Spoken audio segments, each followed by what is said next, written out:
International Islamic Research Center. دل بدلے تو زندگی بدلے.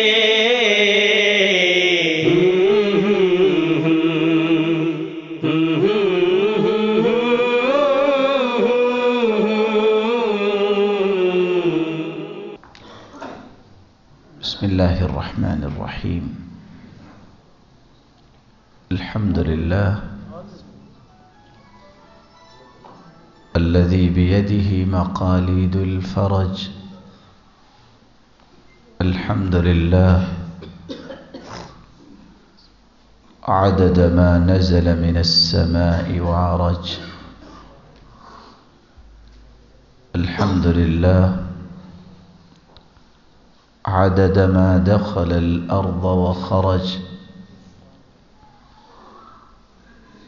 والصلاة والسلام على المبعوث بأقوم دين وأعظم منهج. صلوات ربي وسلامه عليه وعلى آله وأصحابه السرج. أما بعد، فأعوذ بالله من الشيطان الرجيم. بسم الله الرحمن الرحيم. يرفع الله الذين آمنوا منكم والذين أوتوا العلم درجات. انتہائی قابل قدر، لائق صد تکریم سامعین مکرم،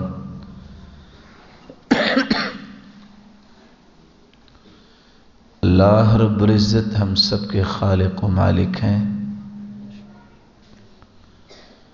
مالک الملک کا احسان عظیم ہے جس نے ہماری رشد و ہدایت کے لیے کائنات کی سب سے اعلیٰ ہستی محمد الرسول اللہ صلی اللہ علیہ وسلم کو ہمارے لیے ہادی و مرشد بنا کے بھیجا. آپ صلی اللہ علیہ وسلم کی تعلیمات جس طرح کائنات کی سب تعلیمات سے اعلیٰ اور ارفع اور اسما ہیں، اور آپ کو یہ اعزاز حاصل ہے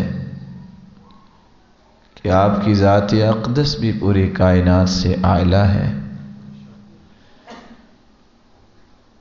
ان تعلیمات کو اپنی زندگی میں اتارنے والا بھی اللہ تعالیٰ کے ہاں اعلیٰ مقام حاصل کرنے والا بن جاتا ہے.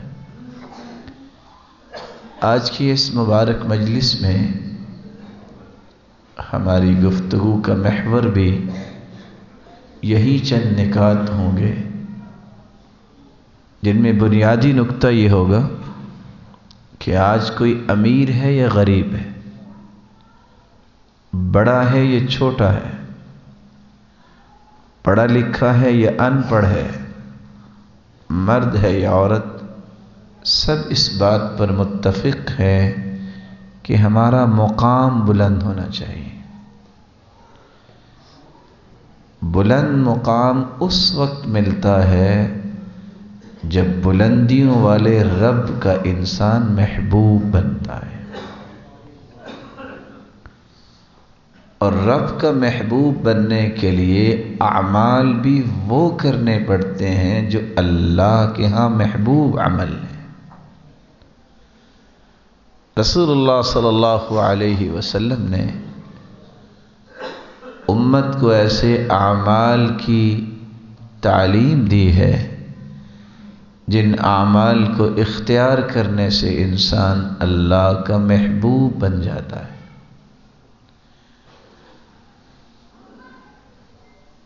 رسول اللہ صلی اللہ علیہ وسلم نے صحابہ کرام کو یہ بات سمجھائی، ان احب الاعمال الى اللہ الحب فی اللہ. والبغض فی اللہ، اللہ کے ہاں سب سے محبوب ترین عمل یہ ہے، تمہاری محبت کا معیار، میزان اور مقیاس یہ ہونا چاہیے کہ میرا رب راضی ہو جائے۔ تمہاری نفرت اور کسی کے ساتھ بغض کا معیار یہ ہونا چاہیے کہ میرا رب راضی ہو جائے۔ رسول اللہ صلی اللہ علیہ وسلم نے جن تعلیمات کی روشنی میں صحابہ کی تربیت کی، یہی وہ سنہری اصول تھے کہ صحابہ کرام کی جب تربیت ہوئی تو قرآن مجید نے اس بات کی گواہی دی، اولئک ھم الراشدون، اصل ہدایت یافتہ یہی لوگ ہیں، اولئک ھم المفلحون، اولئک ھم الفائزون، کامیاب زندگی گزارنے والے یہی لوگ ہیں، اولئک حزب اللہ، یہی اللہ کا لشکر ہے، رضی اللہ عنہم ورضوا عنہ، اللہ ان سے راضی ہو چکے اور یہ اللہ کی رضا پہ راضی ہو گئے۔ آج میری محبت، آپ کی محبت، اس کا میزان وہ بننا چاہیے جو رسول اللہ صلی اللہ علیہ وسلم نے بیان کر دیا۔ صحیح مسلم کی روایت ہے، ان رجلا زار اخا له في قرية اخرى فأرصد الله على مدرجته ملكا، ایک آدمی گھر سے نکلا، ایک بستی میں جا رہا ہے، اللہ تعالیٰ نے اس کے پیچھے ایک فرشتہ بھیج دیا، سوال کرتا ہے الی این ترید، تم کہاں جا رہے ہو؟ قال اريد اخا لي في هذه القرية، اس بستی میں ایک مسلمان بھائی رہتا ہے، میں اس کی زیارت کرنے جا رہا ہوں۔ قال وهل لك من نعمة تربها علي، کیا کچھ لینا دینا ہے؟ قال لا، کچھ لینا دینا نہیں، غیر انی احببته فی اللہ، مجھے تو صرف اللہ کی رضا چاہیے اور اللہ کے لیے میں اس سے محبت کرتا ہوں، اسی لیے اس سے ملنے جا رہا ہوں۔ سائل نے سوال بدلا، کہا جانتے ہو میں کون ہوں؟ کہا میں تو نہیں جانتا۔ تو جواب دیا فإنی رسول اللہ الیک، میں اللہ کی طرف سے بھیجا ہوا ایک فرشتہ ہوں اور تمہیں خوشخبری دینے آیا ہوں بأن اللہ احبک فیما احببتہ فی، جس طرح تو اللہ کی رضا کے لیے جس سے تمہاری محبت ہے اس کی زیارت کرنے آئے ہو، اللہ نے یہ پیغام دیا ہے کہ جاؤ اس کو خوشخبری دے دو، میں مالک اپنے اس بندے سے اسی طرح محبت کرتا ہوں۔ تو سب سے محبوب ترین عمل یہ ہے کہ انسان کسی سے محبت کرے تو اللہ کی رضا کے لیے۔ والبغض فی اللہ،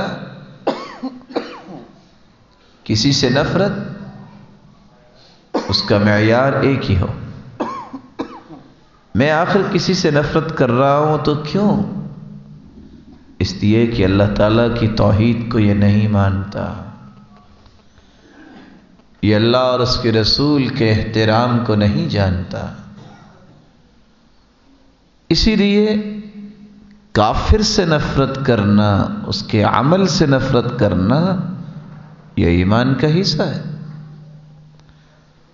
جب تربیت نہیں ہوتی، جب علم و معرفت نہیں ہوتی، تو کتنے لوگ یورپ کا ایک چکر لگانے کے بعد اسلام آباد، لاہور میں جب لینڈ کرتے ہیں تو وہاں کون سا باب شروع ہو جاتا ہے؟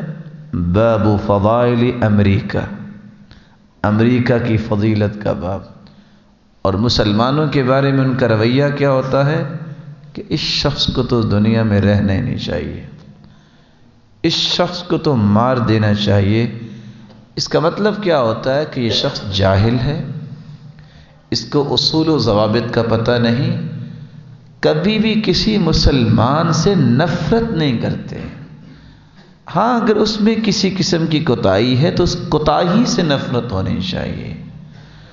کافر چونکہ نان بلیورز ہیں، ان کا اللہ پہ ایمان نہیں، اس لیے ان کے بارے میں نفرت کرنا یہ ہمارے ایمان کا ایک حصہ ہے۔ اور وہ بھی اس وقت تک دعوت کا دروازہ کھلا ہے، اگر وہ اسلام کی عظمت کو تسلیم کر لیں تو ان کو بھی ہم اسی طرح ہی اپنے سینے سے لگائیں گے جس طرح مسلمانوں کو سینے سے لگاتے ہیں جب وہ اسلام قبول کر لیں۔ اس لیے رسول اللہ صلی اللہ علیہ وسلم نے فرمایا قیامت کا دن ہوگا، اللہ رب العزت کی طرف سے اعلان ہوگا، وجبت محبتی للمتحابین فی والمتزاورین فی والمتجالسین فی والمتبازلین فی والمتناصحین فی۔ کیسی ہولناکی قیامت کے دن ہوگی، لیکن اعلان یہ ہوگا آج 5 لوگوں پہ میری محبت واجب ہے۔ محبت واجب ہونے کا معنی میں ان کو جنت میں داخل کروں گا۔ کون سے لوگ؟ جو میری رضا کے لیے آپس میں محبت کرتے تھے، جو میری رضا کے لیے ایک دوسرے کے پاس جاتے تھے، جو میری رضا کے لیے آپس میں مل بیٹھتے تھے، جو میری رضا کے لیے خرچ کرتے تھے۔ اور 5واں وہ شخص جو میری رضا کے لیے ایک دوسرے کو اچھی نصیحت کیا کرتے تھے۔ اللہ رب العزت ہماری محبت کا معیار بھی اپنی رضا کو بنا لے۔ رسول اللہ صلی اللہ علیہ وسلم نے اس لیے فرمایا تھا 7 یظلهم اللہ فی ظلہ یوم لا ظل الا ظلہ۔ 7 ایسے خوش نصیب ہیں قیامت کے دن جس دن کوئی سایہ نہیں ہوگا۔ اللہ رب العزت اس دن ان 7 خوش نصیبوں کو اپنے عرش کا سایہ نصیب فرمائیں گے۔ ان 7 سعادت مند لوگوں میں سے ایک وہ ہے وَرَجُلَانِ تَحَابَّا فِي اللَّهِ اجْتَمَعَا عَلَيْهِ وَتَفَرَّقَا عَلَيْهِ۔ وہ جب کہیں اکٹھے ہوتے ہیں تو اللہ کی رضا کے لیے، جدا ہوتے ہیں اللہ کی رضا کے لیے۔ تو سب سے پہلا عمل جو اللہ کے ہاں بہت محبوب ہے، محبت کرو تو اللہ کو راضی کرنے کے لیے، کسی سے نفرت رکھو تو اللہ کو راضی کرنے کے لیے۔ دوسرا عمل جو اللہ کے ہاں محبوب ترین عمل ہے، جس کو کرنے والا بھی اللہ کا محبوب ترین بن جاتا ہے۔ رسول اللہ صلی اللہ علیہ وسلم کے پاس خثعم قبیلے کا ایک شخص آیا، سوال کرتا ہے ای العمل احب الی اللہ، کون سا عمل اللہ کے ہاں محبوب ترین عمل ہے؟ آپ نے جواب دیا الایمان باللہ، اللہ پر ایمان لانا، ثم صلۃ الرحم، پھر رشتہ داروں سے اچھا سلوک کرنا، ثم الامر بالمعروف والنہی عن المنکر، تیسرا عمل تم نیکی کا حکم کرو، برائی سے منع کرو۔ اس طرح کی مبارک مجلسوں کا اصل مقصد بھی یہ ہوتا ہے کہ ایمان مضبوط ہو۔ اگر میرے اور آپ کے ایمان میں تازگی آ جائے تو یہی وہ ہدف تھا جس کی وجہ سے اس طرح کے نیک پروگرام بنائے جاتے ہیں، وہ ہدف تو پورا ہو گیا۔ اللہ تعالی ہمیں اس بات کی توفیق دے۔ ایمان امن سے ہے، انسان کے فکر بھی امن والا ہو، اس کی سوچ میں بھی امن ہو، اس کے اقوال بھی امن والے ہوں، اس کے افعال میں بھی امن ہو، تاکہ قیامت کے دن اللہ تعالیٰ امن والی جنت کا اسے مستحق بنا دے۔ اور اسلام سلم ان سے سلامتی سے ہے۔ ایسا شخص جو ہر وقت دنیا اور آخرت میں سلامتی کی سوچ کو پیش کرتا ہے، اور اسلام کا مطلب اطاعت بھی ہے، اپنے آپ کو حوالے کر دینا بھی ہے، اور یہی مقصود شریعت ہے۔ مسلمان مومن وہ ہوتا ہے جس نے اپنے آپ کو اللہ کے حوالے کر دیا ہو، وہ اپنی مرضی سے اعمال نہیں کرتا، اس کو رہنمائی لینی ہے قرآن سے، اس کو رہنمائی لینی ہے حدیث سے، قرآن و سنت کی روشنی میں اپنی زندگی کے زاویوں کو ترتیب دیتا ہے، درست کرتا ہے اپنے رویوں کو۔ جس کے لیل و نہار اس انداز سے گزرتے ہیں اس کو کہا جا سکتا ہے یہ ہے واقعتاً مسلمان، یہ ہے واقعتاً مومن، جس کا تذکرہ قرآن مجید نے مسلمان اور مومن کے نام سے کیا ہے۔ اسی لیے ابراہیم علیہ السلام سے اللہ تعالیٰ نے ایک مطالبہ کیا۔ میں گزارش کروں گا بڑے ادب سے، چونکہ آپ میرے لیے سارے محترم ہیں، میں تو ایک طالب علم ہوں، دینی مجالس کا ایک تقدس ہوتا ہے۔ سفیان ثوری رحمۃ اللہ علیہ جب حدیث پڑھانے بیٹھتے، جو دائیں بائیں دیکھتا تو کہتے بیٹا گھر چلے جاؤ، بیٹا گھر چلے جاؤ۔ تو میں بھی ادب سے کہوں گا، اگر کسی میرے بھائی کو کام ہے میں دعا دیتا ہوں وہ پہلے سے اٹھ کے باہر چلا جائے۔ میں مختصر سی چند باتیں آپ کے سامنے پیش کرنا چاہتا ہوں۔ قطعاً یہ بات اچھی نہیں کہ آپ جیسے مبارک چہرے جن کا منہج بھی درست ہو، کوئی اٹھ کے جائے، کوئی اٹھ کے آئے۔ میں پھر گزارش کروں گا تھوڑا سا آگے آ جائیں، تھوڑا سا آگے تشریف لے آئیں۔ ویسے تو علماء جو ہمارے سر کے تاج ہیں یہاں بیٹھے ہیں، کس کس کے پاس موبائل ہے ذرا مجھے نکال کے دکھائے، نکالیے کہ ذرا کس کس کے پاس موبائل؟ میرے پاس بھی ہے، نکالیے ذرا۔ ادب سے گزارش ہے اسے بند کر دیں، ادب سے گزارش ہے کہ اس کو سائلنٹ پہ لے جائیں۔ کبھی جسٹس کے سامنے بھی کھڑے ہو کے کسی نے موبائل آن کیا؟ اللہ کے رسول کے فرامین کی بات ہو اور مجھے اپنے معاملات میں پھر بھی توجہ ہو، اس کا مطلب ہے میں اپنے آپ کو دھوکہ دے رہا ہوں۔ تو بات یہ کر رہے تھے ابراہیم علیہ السلام کو اللہ تعالیٰ نے ایک حکم دیا، اور حکم کیا تھا؟ اذ قال له ربه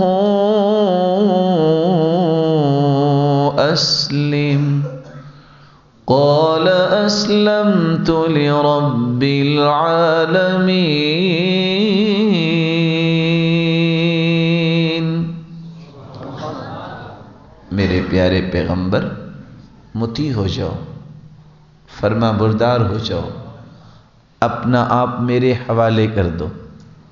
سوچا ہی نہیں، فوراً کہہ دیا اسلمت لرب العالمین، اللہ میں نے اپنا آپ حوالے کر دیا۔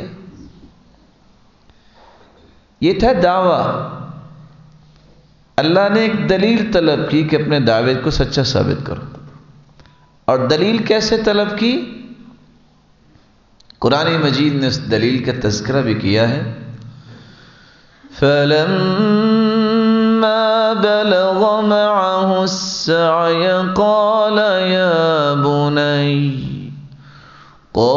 يَا بُنَيَّ إِنِّي أَرَى فِي الْمَنَامِ أَنِّي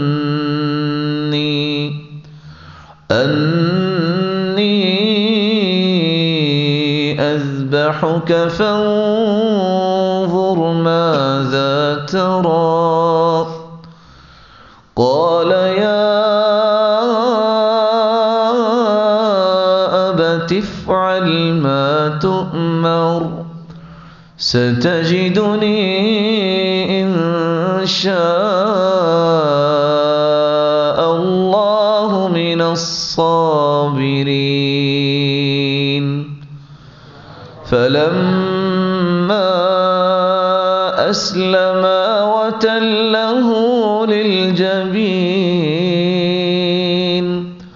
وَنَادَيْنَاهُ أَن يَا إِبْرَاهِيمُ قَدْ صَدَّقْتَ الرُّؤْيَا إِنَّا كَذَلِكَ نَجْزِي الْمُحْسِنِينَ۔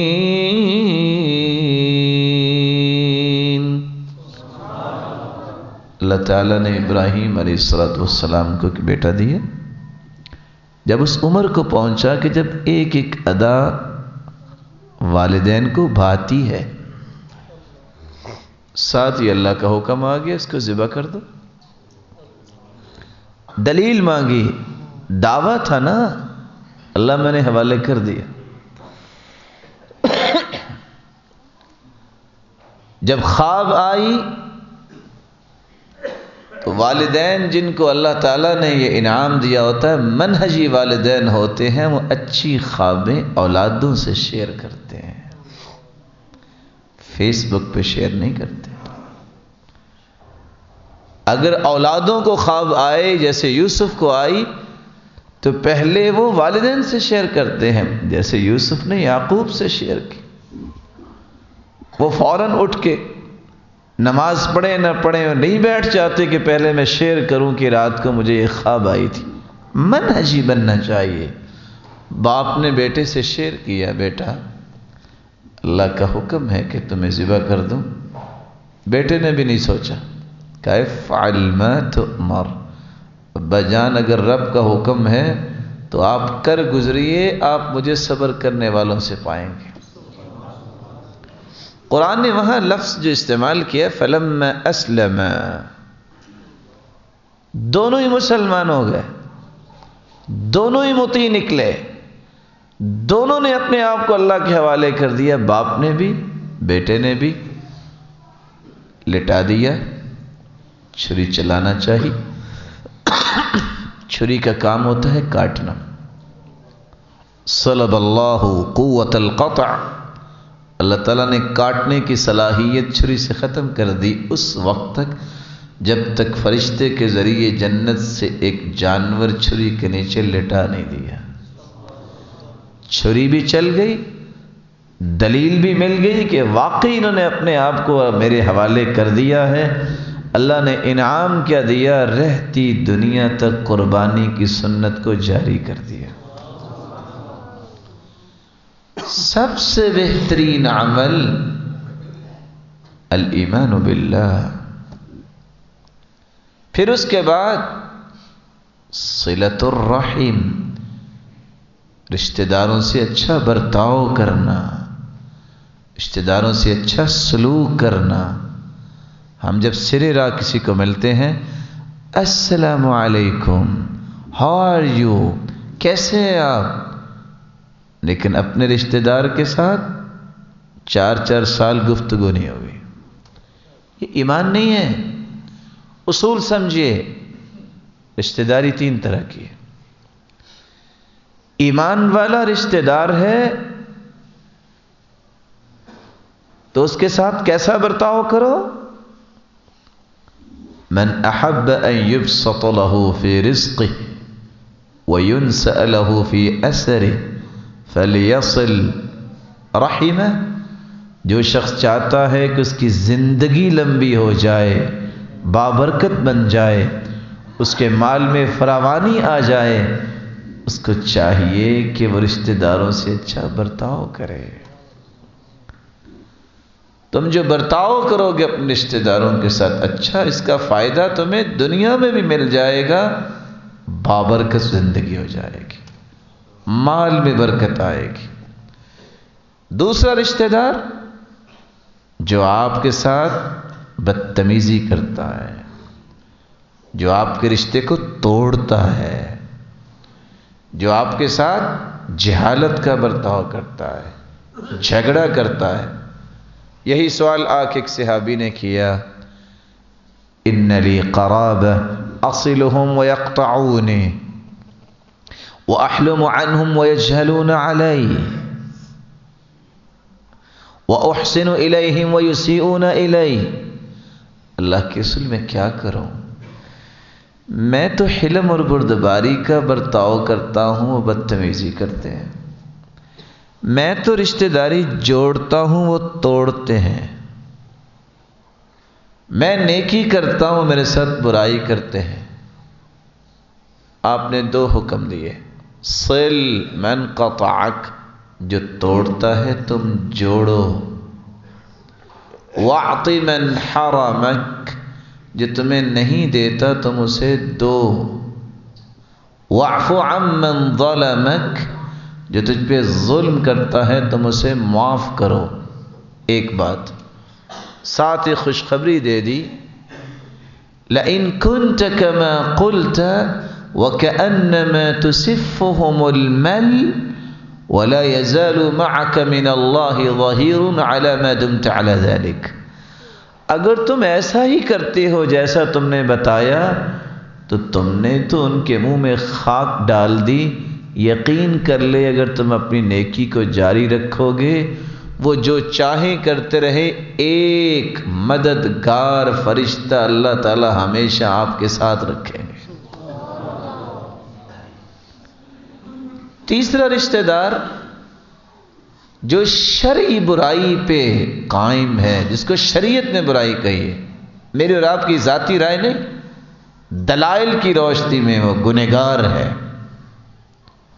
حجت آپ نے قائم کی، آپ نے اسے سمجھایا، بتایا یہ گناہ ہے، ثابت کیا یہ گناہ ہے، پھر بھی وہ باز نہیں آتا، پھر بھی حکم یہ ہے، بلوا ارحامکم ولو بالسلام، تم اپنے تعلقات کو یوں کر سکتے ہو، سلام کہو، دعا کرو، کوشش کرو، ہاں بلا شبہ برائی کے ساتھ مددگار نہ بنو۔ تو محبوب ترین عمل یہ ہے، ایمان باللہ کے بعد رشتہ داروں سے اچھا سلوک کرنا، الامر بالمعروف والنہی عن المنکر، نیکی کا حکم کرنا، برائی سے منع کرنا، یہ اللہ کے ہاں محبوب ترین عمل ہے۔ اور جو لوگ یہ ذمہ داری ادا کرنے والے ہیں وہ بھی تو اللہ کے محبوب ترین ہیں۔ رسول اللہ صلی اللہ علیہ وسلم نے فرمایا، فتنة الرجل في أهله وماله ونفسه وولده وجاره، 5 قسم کے فتنے انسان کو دنیا میں پیش آتے ہیں. انسان کی ذات میں فتنہ، جوان ہے، قوت ہے، نماز نہیں پڑھتا، فتنے میں پڑ گیا. جوانی اور طاقت ہے، دین پہ یہ صلاحیت نہیں لگائی، برائیوں پہ لگا دی. اپنی اولاد میں فتنہ، اولاد نہیں تب بھی فتنہ تانے لوگ دیتے ہیں. اولاد مل جائے نیک نہ ہو تب بھی فتنہ، پھر بھی لوگ تانے دیتے ہیں. بیوی کا فتنہ، شادی نہیں ہوئی تب بھی فتنہ، اور اگر شادی ہو گئی اور بیوی نیک نہیں تب بھی فتنہ. پڑوسی کا فتنہ، اگر اکیلا گھر کہیں بنا لیا ہے تو خوف ہے، اور اگر پڑوسی مل گیا ہے تو سارا دن موسیقی سنتا ہے، فتنہ. تمام فتنوں کا علاج کیا ہے؟ یکفرها الصیام والصلاة والامر بالمعروف والنهی عن المنکر. یکفرها الصیام والصلاة والصدقة والامر بالمعروف والنهی عن المنکر. نماز کی پابندی کرے، روزے رکھے، صدقہ کریں، یہ تینوں کام امت کر رہی ہے. کمی کہاں ہے؟ الامر بالمعروف والنہی عن المنکر، نیکی کا حکم کرنا اور برائی سے روکنا. جب یہ کام دونوں شامل ہو جائیں گے اللہ سارے فتنوں کو انسان سے دور فرما دیتے ہیں. رسول اللہ صلی اللہ علیہ وسلم نے 5واں عمل یہ بیان کیا جو اللہ کے ہاں بہت محبوب ہے. احب الاعمال الى اللہ سرور تدخلہ فی قلب مسلم. اللہ کے ہاں محبوب ترین عمل یہ ہے کہ تم کسی مسلمان کے دل میں خوشی پیدا کر دو. کیسے خوشی پیدا کر دو؟ بہت آسان طریقے ہیں. کسی سے ملاقات کرو تو خندہ پیشانی سے السلام علیکم ورحمۃ اللہ وبرکاتہ، مسکراہٹیں بکھیریے.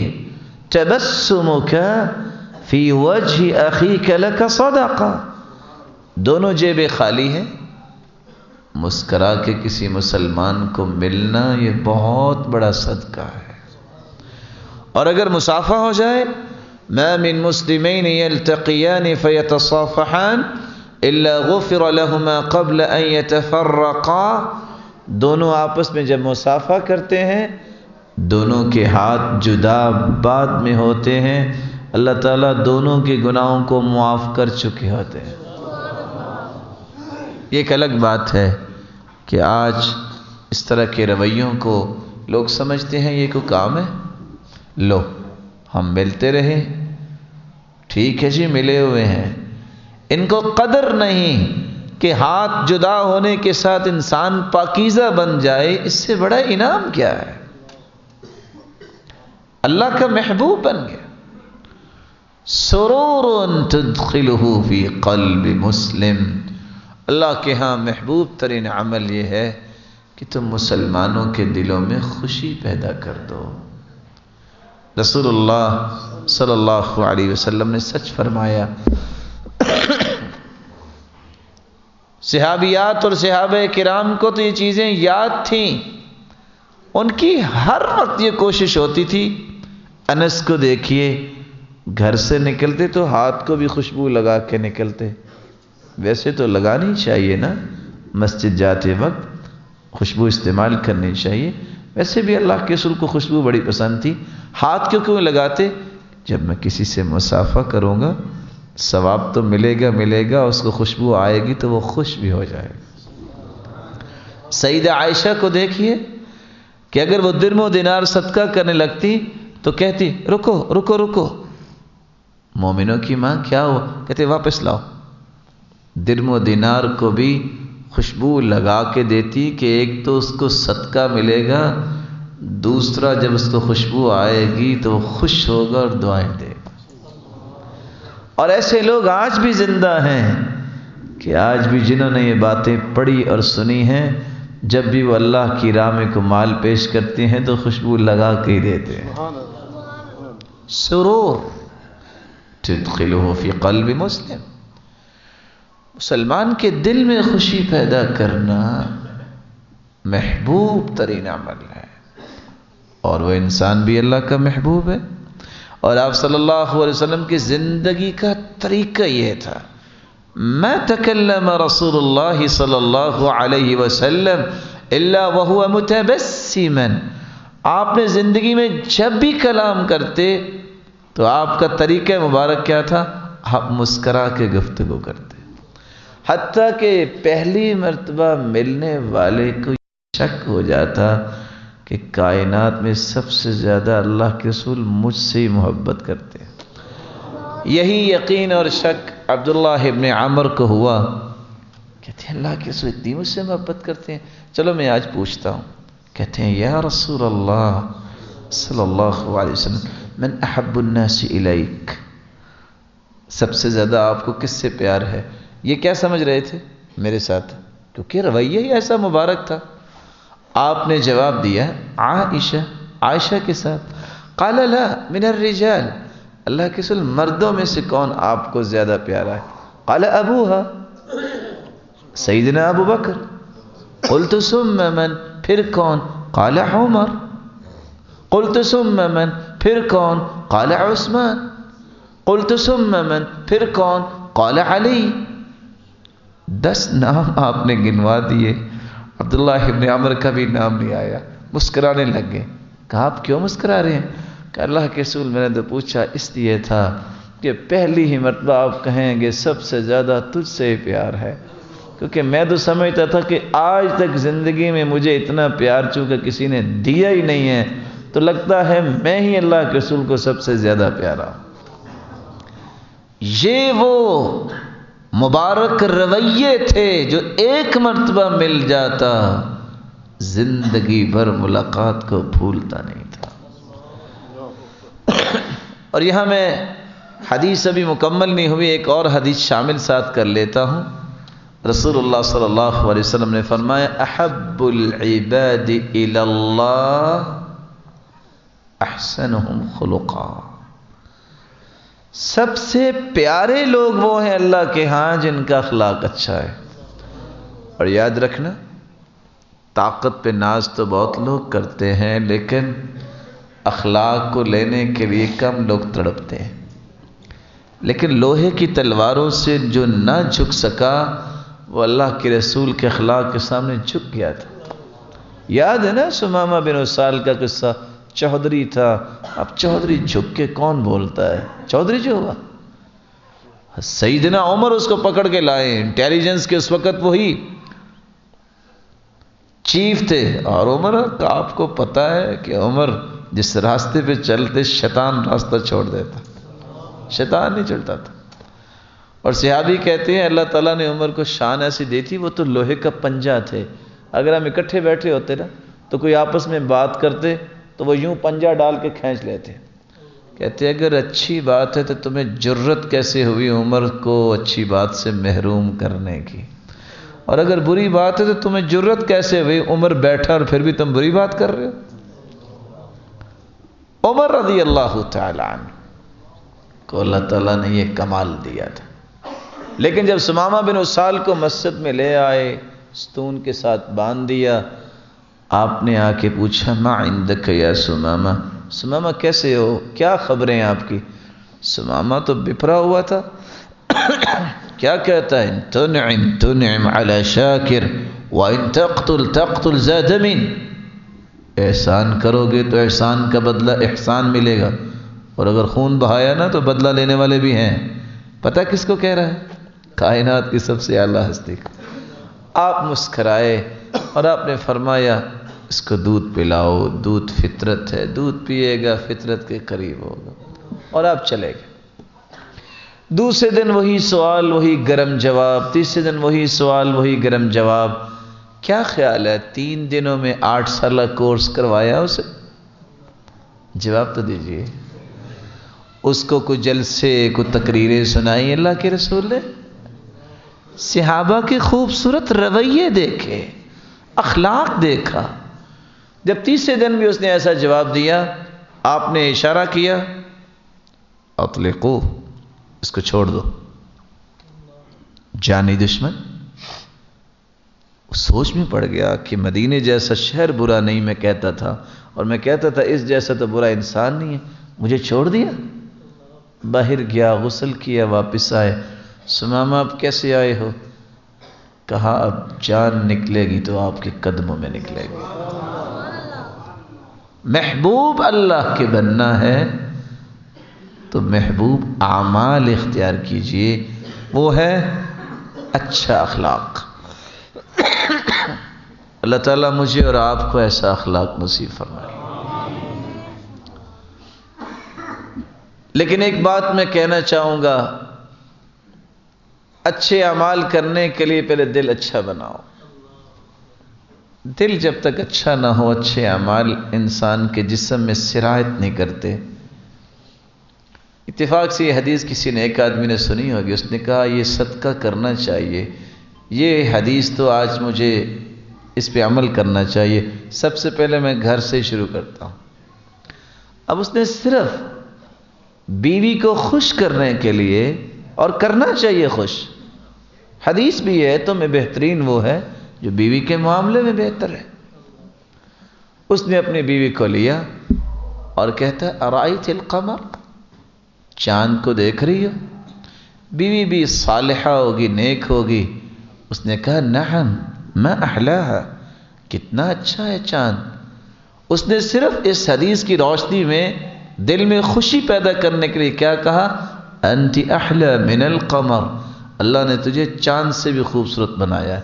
اس نے آگے سے کیا کہا؟ لا بل انت فجزاک اللہ خیرا، اللہ آپ کو جزائے خیر دے، آپ چاند سے اچھے ہیں، میں نہیں۔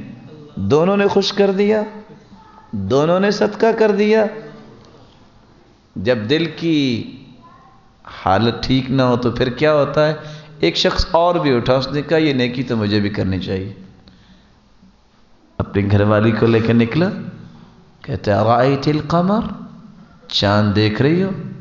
وہ چلتی چلتی رک گئی، کہتی ہے تظننی عمیات، تم مجھے اندھا سمجھتے ہو؟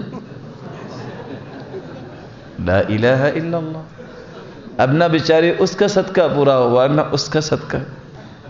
دل کی حالت بھی بہتر بنانا ضروری ہے۔ اس لیے رسول اللہ صلی اللہ علیہ وسلم کی بات کر رہے تھے، تھوڑی سی توجہ چاہوں گا۔ 5واں عمل مسلمانوں کے دل میں خوشی پیدا کرنا محبوب ترین عمل ہے۔ او تکشف عنہ کربہ، کسی کی کوئی تکلیف دور کی جائے تو اللہ کو یہ بہت پسند عمل ہے۔ سیدہ خدیجہ کے پاس جب اللہ کے رسول صلی اللہ علیہ وسلم تشریف لائے، جب وحی پہلی نازل ہوئی، پریشان تھے کیونکہ پتہ تو نہیں تھا یہ کیا ہے، اللہ نے جبریل کو بھیجا تھا۔ تو سیدہ خدیجہ نے ایک بات کہی تھی جو آج صحیح بخاری میں موجود ہے، واللہ لا یخزیک اللہ ابدا، اللہ کی قسم اللہ آپ کو کبھی پریشان نہیں کریں گے، کیونکہ آپ کے اندر 5 سے 6 صفات ہے۔ انک لتحمل الکل وتکسب المعدوم وتقری الضیف وتصدق الحدیث وتصل الرحم وتعین علی نوائب الحق، آپ لوگوں کے بوجھ اٹھانے والے ہیں۔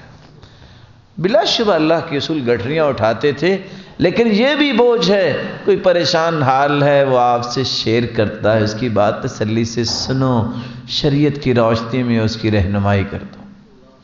اس لیے تو لوگوں نے کہا قل هو اذن قل اذن خیر لک ویقولون هو اذن قل اذن خیر لکم، لوگ کہتے ہیں ہر وقت باتیں ہی سنتے رہتے ہیں لوگوں کی، میرے پیارے پیغمبر ان سے کہہ دو یہ کان بڑا ہی برکتوں والا ہے۔ یہ کتنے بوجھ لے کے لوگ آتے ہیں، بالکل ریلیکس ہو کے گھر چلے جاتے ہیں، رہنمائی مل جاتی.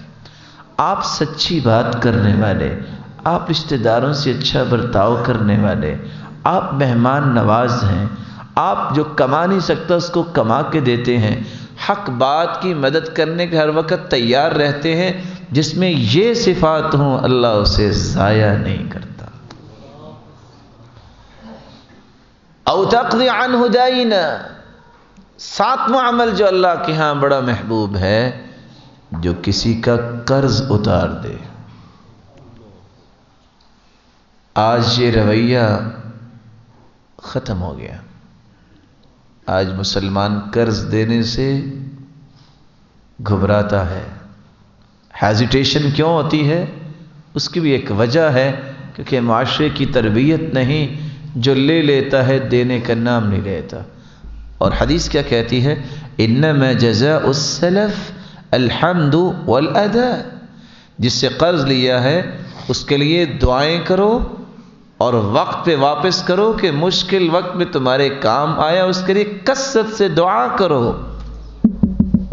لیکن آج چونکہ یہ رویہ باقی نہیں رہا، لوگوں نے نیکی سے بھی ہاتھ اٹھا لیا. لیکن میں اپنے ان مبارک بھائیوں سے یہ کہنا چاہوں گا، 3 باتیں کبھی نہ بھولیں. پہلی بات،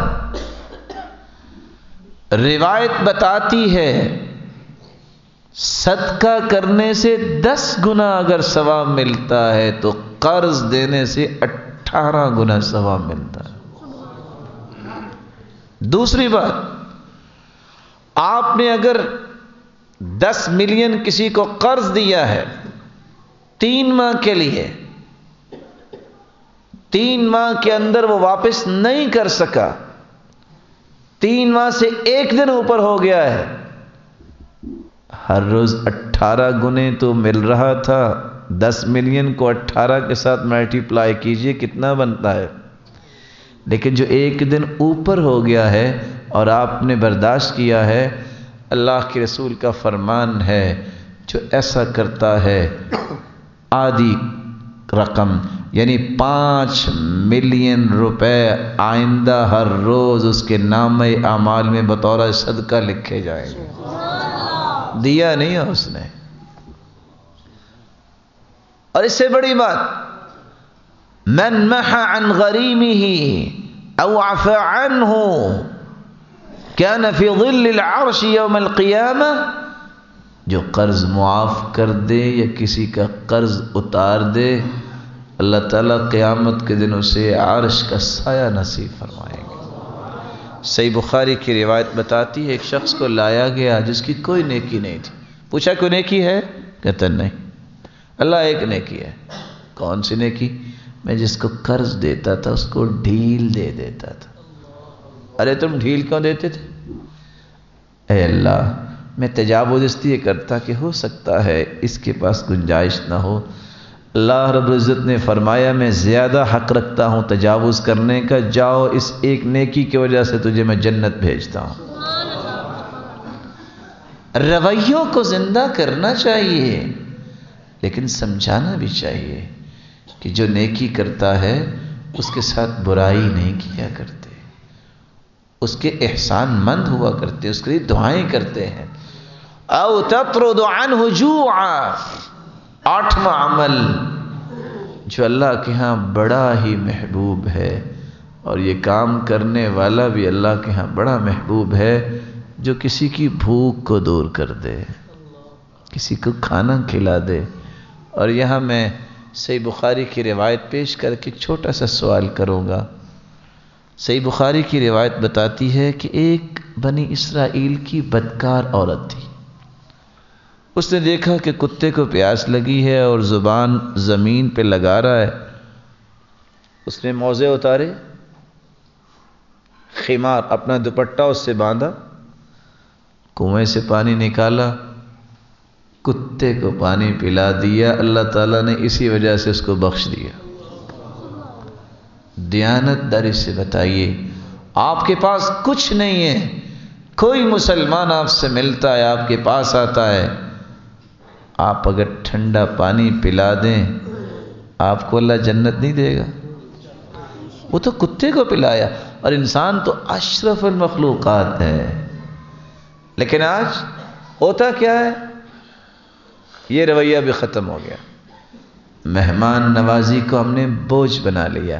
لیکن کچھ لوگ ایسے ہیں جن کو تڑپ ہوتی ہے کہ یا اللہ یہ سعادت مجھے دے دے، یا اللہ یہ سعادت مجھے دے دے. اور حدیث یہ کہتی ہے لا خیر فی من لا یضیف، جو مہمان نواز نہیں اس میں خیر نام کی کوئی چیز نہیں ہے. صحیح جامع کی روایت.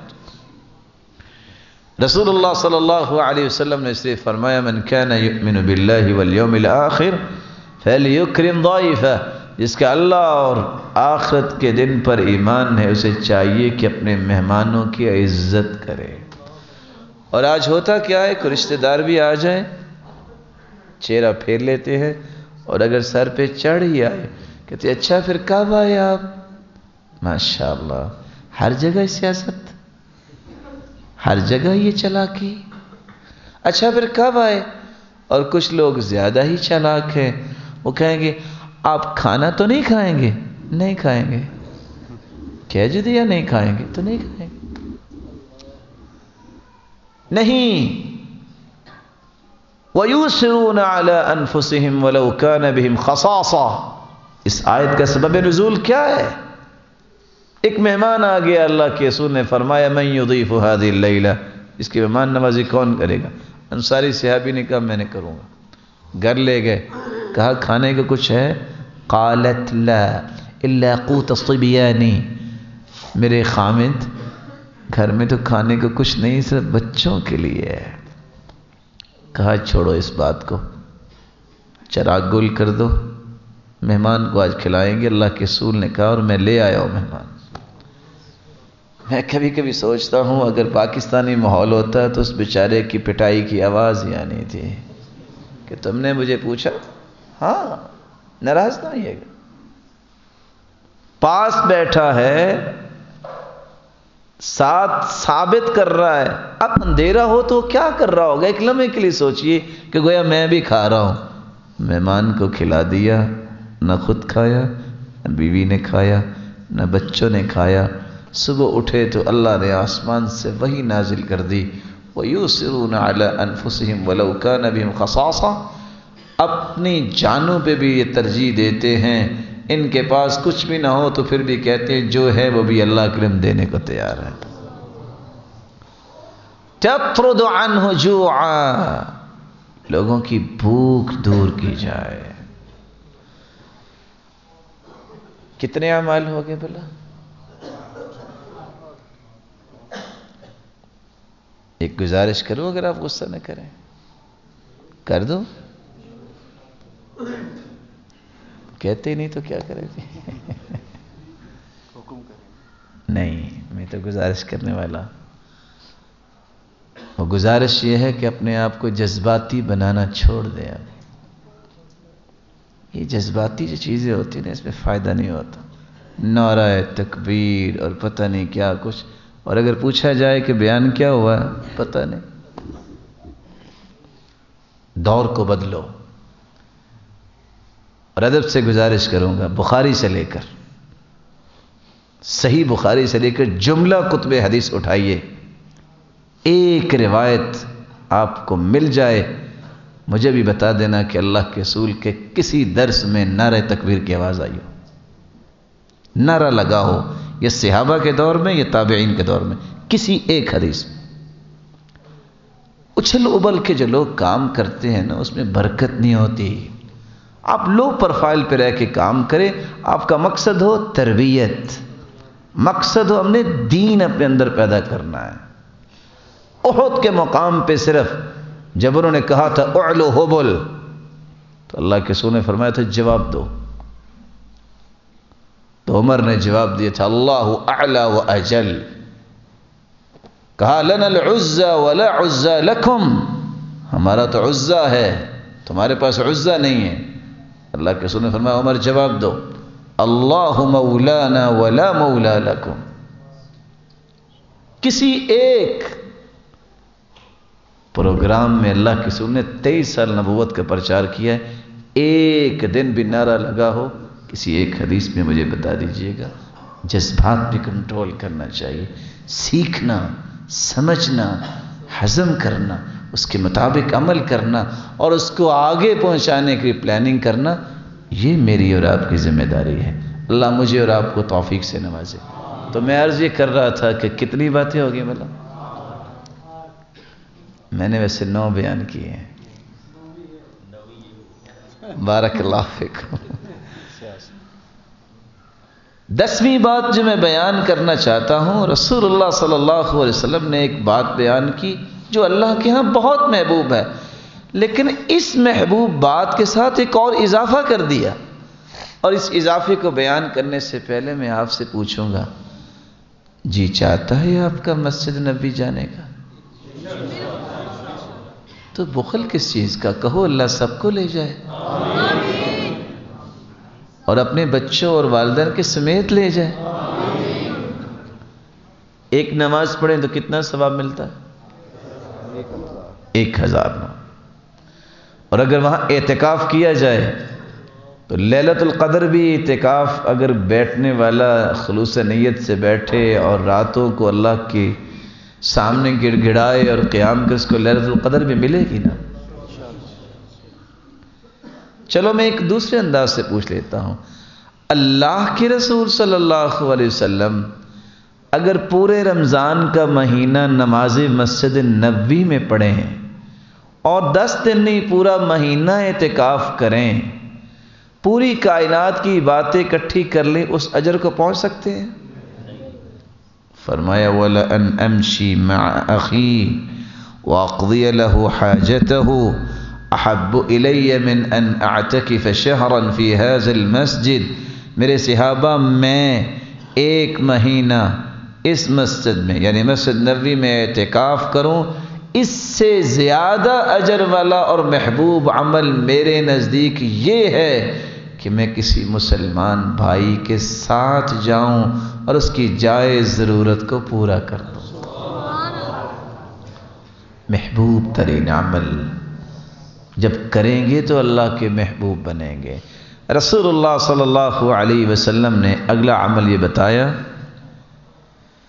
احب الاعمال الى اللہ ان تموت ولسانك رطبا من ذکر اللہ۔ سب سے محبوب عمل یہ ہے تمہیں موت آئے تو تمہاری زندگی کے رویے یہ ہوں، تمہاری زبان اللہ کے ذکر سے ہر وقت تر رہے، سبحان اللہ والحمد للہ، اللہ اکبر، ولا الہ الا اللہ، ولا حول ولا قوة الا باللہ، حسبی اللہ، لا الہ الا اللہ، لا حول ولا قوة الا باللہ، یا حی یا قیوم برحمتک استغیث۔ زبان پہ ذکر لائیے، تجربہ کر کے دیکھیے کہ آپ کی زندگی میں سکون اور چین کتنا آتا ہے، راحتیں آپ کی زندگی میں اللہ تعالیٰ کیسے پیدا کرتے ہیں، آپ کی زندگی میں برکت کتنی آتی ہے۔ اور اس کی حقیقت بیان کرنے کے لیے میں ایک حدیث سنانا چاہوں گا، سنا لیں جی۔ حدیث میں آتا ہے، ایک دیہاتی آیا اور آ کے کہتا، اللہ کے رسول ایسی بات مجھے بتائیں جو بعد میں کسی سے نہ پوچھوں اور میں جنت چلا جاؤں۔ آپ نے فرمایا، قل سبحان اللہ والحمد للہ ولا الہ الا اللہ واللہ اکبر ولا حول ولا قوة الا باللہ۔ اس نے کہا اور چل پڑا، پھر سوچتا ہے، واپس آ گیا، کہتا اللہ کے سو سبحان اللہ، یہ تو اللہ کے لیے ہوا نا، میرے لیے تو کچھ نہ ہوا۔ والحمد للہ، اللہ کی تعریف، یہ بھی تو اللہ کے لیے، میرے لیے کیا؟ ولا الہ الا اللہ، یہ بھی اللہ کے لیے، میرے لیے۔ ولا حول ولا قوة الا باللہ، یہ بھی اللہ کے لیے، میرے لیے۔ کہا تم یہ کہو، اللہم اغفر لی وارحمنی وارزقنی، اللہ مجھے معاف کر دے، مجھ پہ رحم فرما، مجھے رزق دے۔ وہ پھر سوچتا ہے، اللہم اغفر لی، معاف تو اللہ نے کرنا ہے، میرے لیے کیا؟ رحم بھی اللہ نے کرنا ہے، میرے لیے رزق بھی اللہ نے دینا ہے۔ اللہ کے رسول فرماتے ہیں جب تم کہو گے نا اللہم اغفر لی، اللہ ساتھ ہی کہہ دیں گے قد فعلت، میرے بندے میں نے کر دیا معاف۔ جب تم کہو گے اللہم ارحمنی، اللہ مجھ پہ رحم فرما، اللہ فرمائیں گے قد فعلت، میرے بندے میں نے رحم کر دیا۔ اللہم ارزقنی، اللہ مجھے رزق دے، اللہ فرمائیں گے قد فعلت، میرے بندے میں نے رزق دے دیا۔ اس لیے سبحان اللہ عدد خلقہ، آگے ورضاء نفسی وزینت عرشی ومداد کلماتی۔ کبھی اس کے معنی پہ کسی نے غور کیا؟ اگر میں معنی کو بیان کرنے کے لیے اس طرح پڑھوں سبحان اللہ عدد خلقی، اللہ میں تیری تعریف کرتا ہوں اتنی ساری دنیا جتنی تعریف کرتی ہے اتنی بندہ ایک مرتبہ کہتا ہے، لیکن اللہ اس کے نام اعمال میں اتنا لکھتے ہیں جتنی آدم سے لے کے مخلوق آئی اور سب نے سبحان اللہ کہا ہو۔ وَمِدَادَ كَلِمَاتِ، کتنی مرتبہ لکھنا ہے؟ قرآن نے بیان کیا ہے 8 سمندر اگر ہوں، پوری دنیا کے درخت کلمے بن جائیں، اللہ کی کلام کلمے پھر بھی ختم ہو سکتے نہیں۔ اللہ میں تیری تعریف کرتا ہوں کہ 8 سمندر کی سیاہی بن جائے اور درخت کلمے بن جائیں، اتنی مرتبہ لکھا جائے، بندہ ایک مرتبہ کہتا ہے اللہ اتنی تعداد میں لکھتے ہیں۔ وَزِنَةَ عَرْشِ، جتنا عرش کا وزن ہے، وزن کیا بیان کریں۔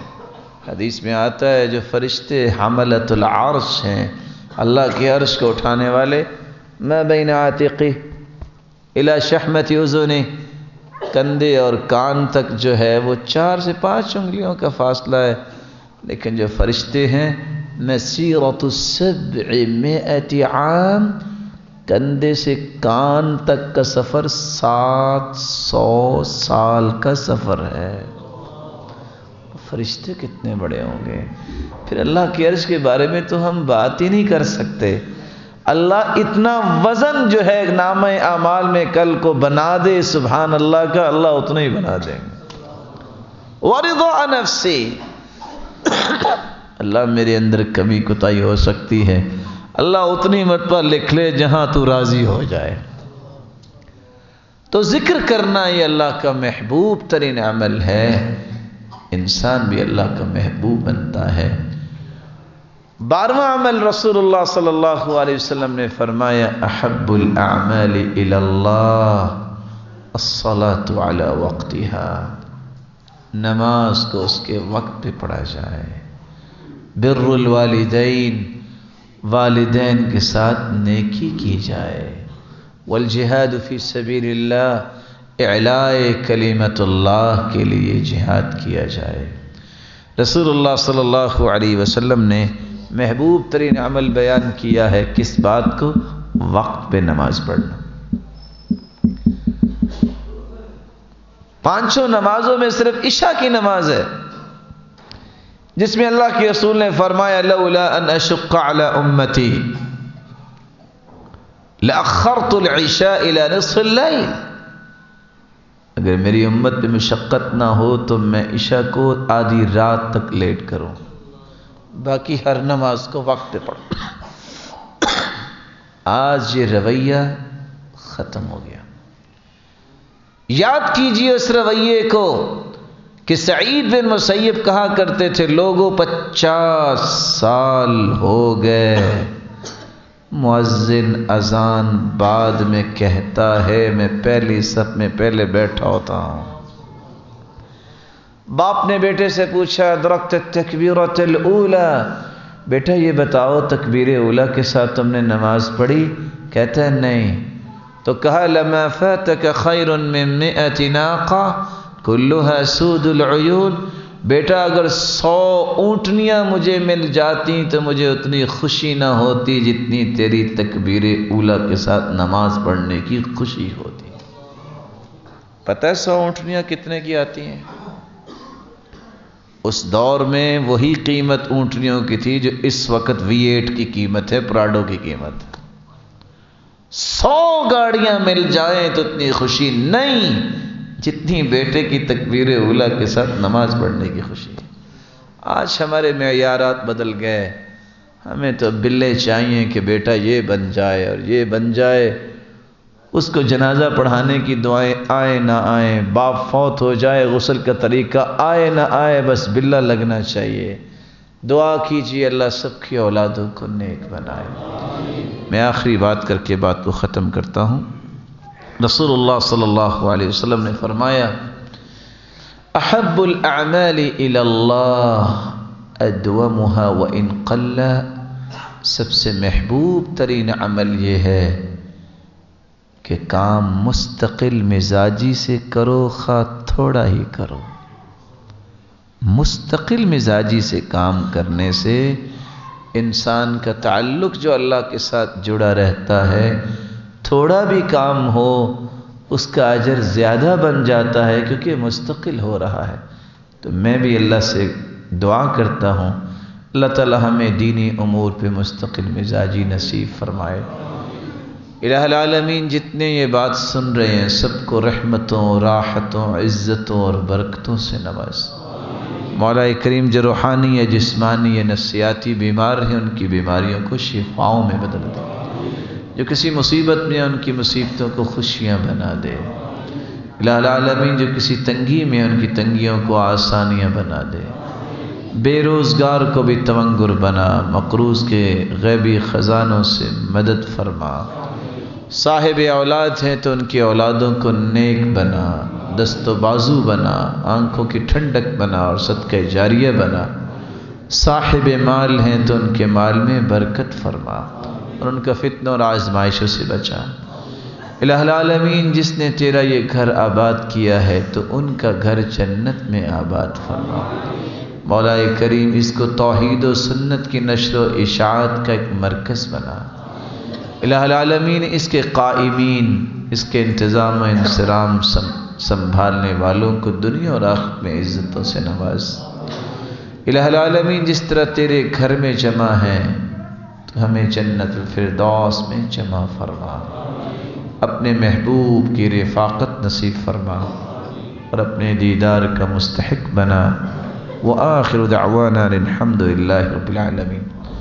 اگر آپ ناراض نہ ہوں تو چھوٹے چھوٹے 3 وعدے آپ سے لے لوں، فائدہ ہو جائے گا۔ اگر خوشی سے دیں تو زور تو نہیں نا میرا چل سکتا، دے دیں گے جی؟ بولے نہیں ہیں۔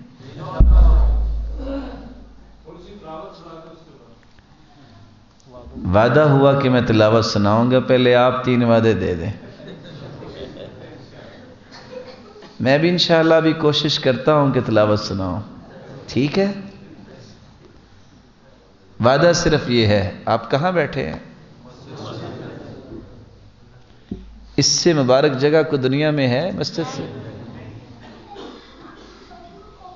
وعدہ یہ ہے کہ کوشش کریں، دعا کریں یا اللہ جتنی باقی زندگی ہے 5 نمازیں تکبیر اولیٰ کے ساتھ پڑھنے کی توفیق عطا فرما۔ کوشش کریں گے؟ دوسرا وعدہ، کچھ بھی ہو جائے دستور حیات قرآن مجید ہے، میرا کوئی دن نہیں گزرنا چاہیے ہر نئے دن کا آغاز قرآن مجید کی تلاوت سے کریں، جتنی ہمت ہے پڑھیں۔ لیکن بات وہی ہے جو ابو موسیٰ اشعری کہتے تھے، انی لاستحی الا انظر فی عہد ربی فی اليوم مرہ او مرتین، لوگوں مجھے شرم آتی ہے، حیا آتی ہے کہ ایک دن گزر جائے میں نے رب سے ہم کلام ہی نہ ہوا ہو۔ تیسرا وعدہ تھوڑا سا کڑوا ہے، اگر آپ کر لیں گے جی کہ ہم انشاءاللہ آج کے بعد